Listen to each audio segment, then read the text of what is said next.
एक बार एक साधु से एक सम्राट बहुत प्रभावित हुआ। जब भी सम्राट रथ पर सवार होकर अपने साम्राज्य का भ्रमण करता तो वह उस साधु को रोज देखता।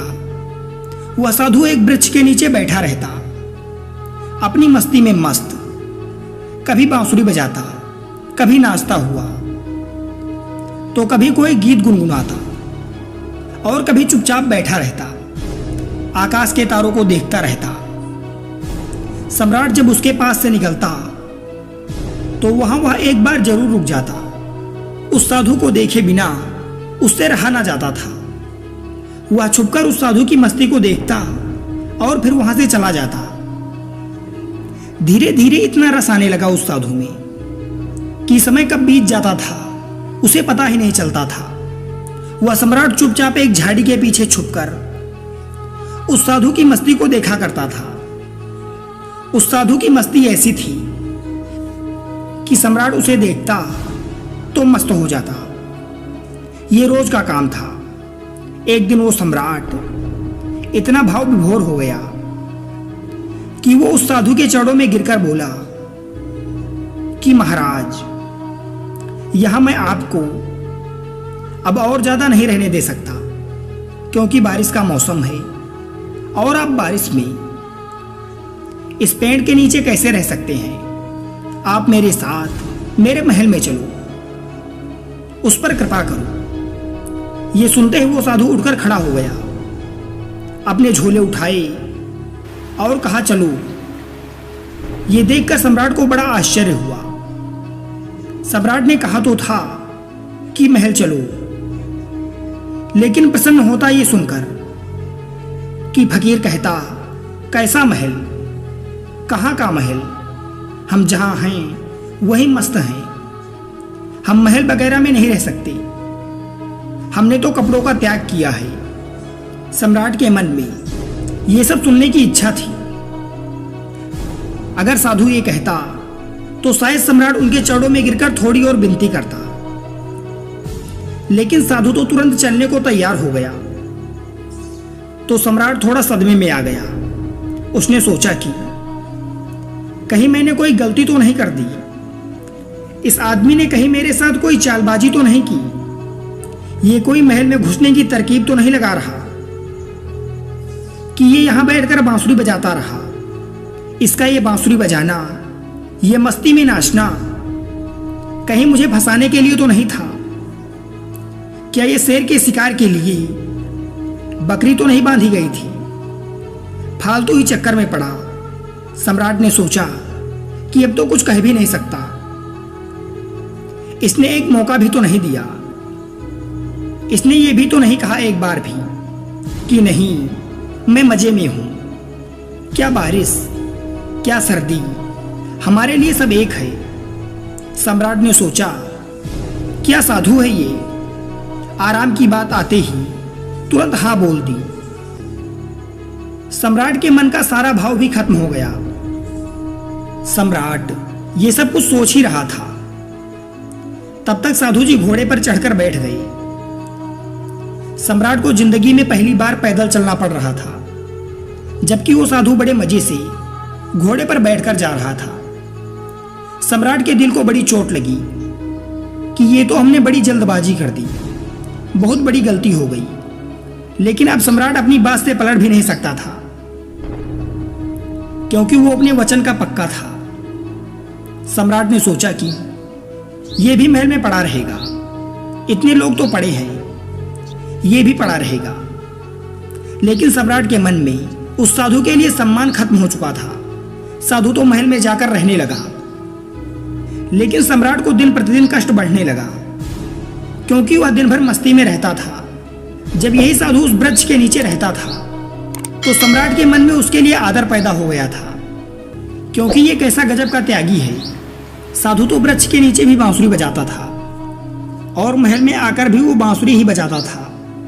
ये सब देखकर सम्राट की छाती पर सांप लौट जाता था कि कहाँ का आदमी मैं उठा लाया, ये कोई साधु ही है। सम्राट से भी ज्यादा शांत वो रहता था। सम्राट को तो कुछ चिंता फिक्र भी थी। आखिर अपना साम्राज्य, महल, घर बाहर धन दौलत सैकड़ों चिंताएं थी। साधु को तो कोई चिंता नहीं थी। वो दिन भर बांसुरी बजाए, नाचे, मस्त भोजन करे।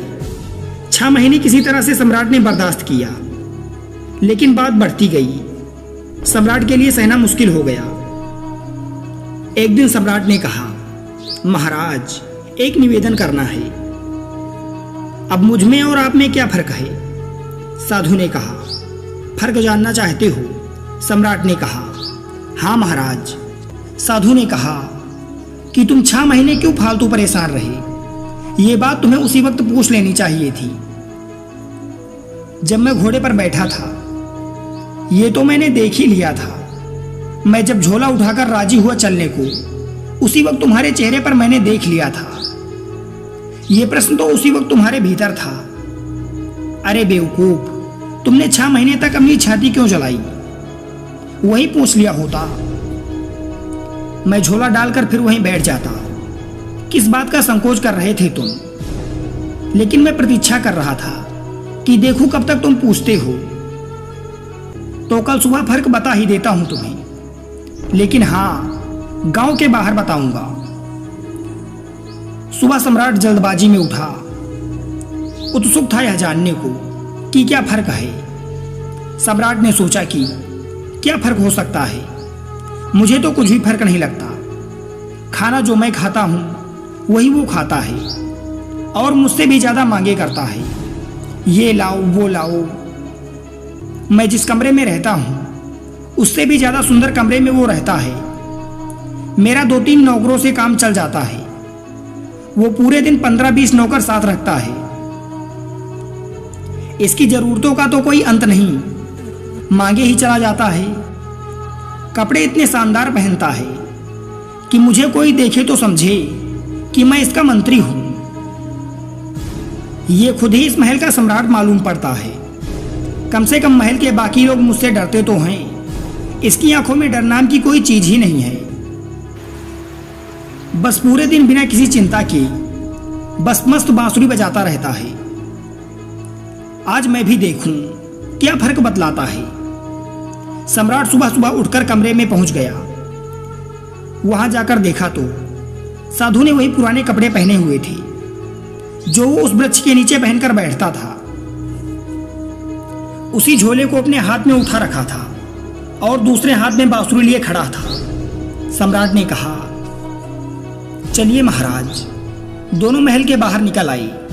चलते चलते गांव की नदी पार हो गई। कुछ देर बाद वो गांव के बाहर आ गई। सम्राट ने पूछा, अभी और कितना चलना है? साधु ने कहा, बस कुछ देर और। चलते चलते दोपहर हो गई थी। सम्राट ने कहा, बस अब आगे नहीं। जो भी कहना है यही कह दो। साधु ने कहा, मैं तो आगे चलता हूं, तुम आगे चलते हो या नहीं? सम्राट ने कहा, मैं कैसे चल सकता हूं? मेरा महल, मेरे बच्चे, मेरा धन दौलत, सब कुछ मुझसे जुड़े हुए हैं। मैं तुम्हारे तरह फकीर थोड़ी ना हूं। तुझे तो कोई बात की चिंता ही नहीं है। साधु ने कहा, बस यही फर्क है तुम में और मुझ में। मैं कहीं भी जा सकता हूं, तुम नहीं जा सकते हो। मैं हर परिस्थिति में भी खुश रह सकता हूं, लेकिन तुम नहीं। जब मैं उस वृक्ष के नीचे उतरा था तब भी मस्ती से रहता था और अपनी जिंदगी के एक एक पल को जीता था। जब मैं तुम्हारे महल में चला गया, वहां भी हमने अनमोल जीवन की एक एक क्षण को पूरी मस्ती और खुशी के साथ जिया। अब जब मैं कहीं और चला जाऊं तब भी ऐसे ही जीऊंगा। हम जहां जिस वक्त रहते हैं पूरे तरीके से रहते हैं। हम ना तो अपने बीते हुए कल के बारे में सोच सोच कर पश्चाताप करते हैं और ना ही भविष्य की चिंता करके अपने वर्तमान को खराब करते हैं। हम तो बस आज में जीते हैं, क्योंकि हम समझ चुके हैं कि जीवन तो आज में है। आज भी इसी पल को जीने में है। बस यही छोटा सा फर्क है तुझ में और मुझ में, क्योंकि तुझे परिस्थितियां चलाती हैं। तुम खुश रहोगे या दुखी रहोगे, ये तुम्हारे आसपास होने वाली घटनाओं पर निर्भर करता है, लेकिन हमारे लिए एक घटना जिंदगी के सफर का एक हिस्सा मात्र है। अचानक सम्राट को महसूस हुआ कि अरे, ये मैंने क्या कर दिया। इतने अद्भुत आदमी को गंवा दिया। 6 महीने इसके साथ सत्संग भी ना कर पाया। सत्संग करता भी क्या खाक। मेरे मन में तो यही चल रहा था कि ये तो एकदम साधारण आदमी निकला, खोटा सिक्का निकला, जिसके ऊपर सोने की पालिश गुदी हुई थी, लेकिन अंदर से मिट्टी निकला। तुरंत ही सम्राट साधु के पैरों में गिर पड़ा। नहीं महाराज, आगे नहीं जाने दूंगा। साधु ने कहा, देख, मुझे कोई परेशानी नहीं है। ये रहा तेरा घोड़ा, मैं फिर महल में इसी पर वापस चला जाऊंगा, लेकिन फिर तुझे परेशानी होगी। ऐसा सुनते ही सम्राट के मन में फिर वही विचार आया कि अरे, ये साधु तो फिर आसानी से मान गया। साधु ने सम्राट के चेहरे की तरफ बड़े ध्यान से देखा और फिर बोला, लेकिन नहीं, मैं नहीं आऊंगा, क्योंकि तू फिर नहीं सुधरेगा। तुझे फिर परेशानी होगी, तू फिर से चिंता में डूबेगा। हमारा क्या, हम तो सन्यासी हैं। हमारे लिए तो महल और जंगल सब एक जैसे हैं। हमें कोई समस्या नहीं। जिसे समस्या है वो सन्यासी नहीं है।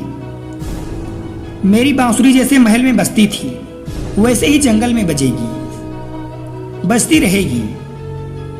यह कहकर साधु वहां से चल देता है और सम्राट भी वहीं खड़ा रहकर पश्चाताप भरी आंखों से साधु को जाता हुआ देखता रहता है। दोस्तों, अगर हम अपने जीवन को देखें तो हमारे जीवन को हमारी परिस्थितियां चला रही हैं। असलियत में एक इंसान अपनी परिस्थितियों का गुलाम होता है। अगर परिस्थितियां अच्छी चल रही हैं तो वो बहुत खुश रहेगा, लेकिन जैसे ही समय पलटता है, आदमी परेशान और दुखी होता चला जाता है। लेकिन आपने कभी सोचा, जीवन हमेशा परिस्थितियों पर ही निर्भर रहता है। क्या आदमी अपनी परिस्थितियों से ऊपर उठकर अपने जीवन की कल्पना कर सकता है? जब आप इस पर गहराई से सोचोगे तो आपको परिणाम यही मिलेगा, जी जरूर, हम परिस्थितियों से बाहर क्यों नहीं निकल सकते। अक्सर हम सोचते हैं कि कल हमारे अच्छे दिन आएंगे और कल हमारे जीवन के सारे संकट गायब हो जाएंगे, परंतु वास्तविकता में ऐसा होता नहीं, क्योंकि कल के अच्छे दिन के साथ बुरे दिन भी जरूर आते हैं। परंतु हमारी इसी धारणा के कारण हम एक दिन पाते हैं कि हम अब वृद्ध और असहाय हो गए हैं, और जब हम अपने जीवन को पीछे मुड़कर देखते हैं तो हमारे साथ कोई यादें नहीं, बल्कि असमंजस से भरा हुआ पूरा जीवन दिमाग में चक्कर लगा रहा होता है और बार बार आपसे प्रश्न पूछता रहता है कि आपने पूरे जीवन में किया क्या है। तब आपको अपने जीवन में धिक्कारने के अलावा कोई दूसरा रास्ता नहीं नजर आता है। इसीलिए हम अपने आज और अभी को खुशी से जिए, क्योंकि जो व्यक्ति यह सोचकर जीता है कि खुशी तो कल मिलेगी, वह जीवन में कभी खुश नहीं रह पाता, क्योंकि वह परिस्थितियों का गुलाम हो चुका होता है। तो कोई तो ऐसा रास्ता होगा जिससे हम परिस्थितियों को गुलाम बना लें और एक परमानंद वाले जीवन से हमारा साक्षात्कार हो जाए। विचार करें। धन्यवाद।